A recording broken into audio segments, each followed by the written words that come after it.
You once told me that the principal benefit of a Harvard degree was never again having to be impressed by anybody who had a Harvard degree. Is that right? Absolutely. All right. So these are figures that were published in the Harvard Crimson, the student newspaper. In the Harvard class of 2019, these are the kids who will be graduating next June, the average SAT score for black students was 2149. By the way, these are all good scores, but for black students, 2149, white students, 2218, Asian students, 2300. Well, now that must be reasonable because it's taking place at Harvard, the seat of reason. Well, that wasn't quite how I described it when I was there. Affirmative action. Is that we ought not to be doing this? You know, there are various laws and policies that benefit one group at the expense of another. But I think affirmative action has the distinction of being one that it harms everybody, though in different ways.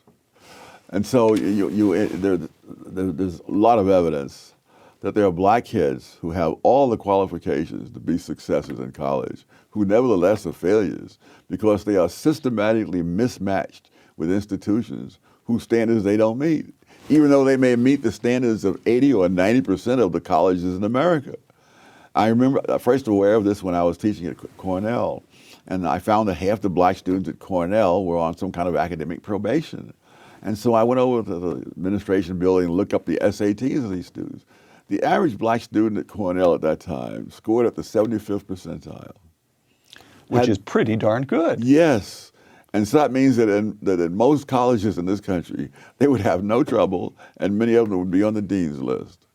But at Cornell, the average liberal arts student at that time was in the 99th percentile. And when you're teaching the students like that, you teach at a pace that most people of any race cannot keep up with.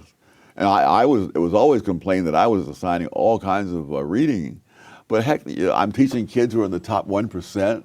They can keep up with the reading that I'm assigning. So Cornell was taking very talented black kids and spending 4 years teaching them to feel inadequate. Yes, and succeeding at that.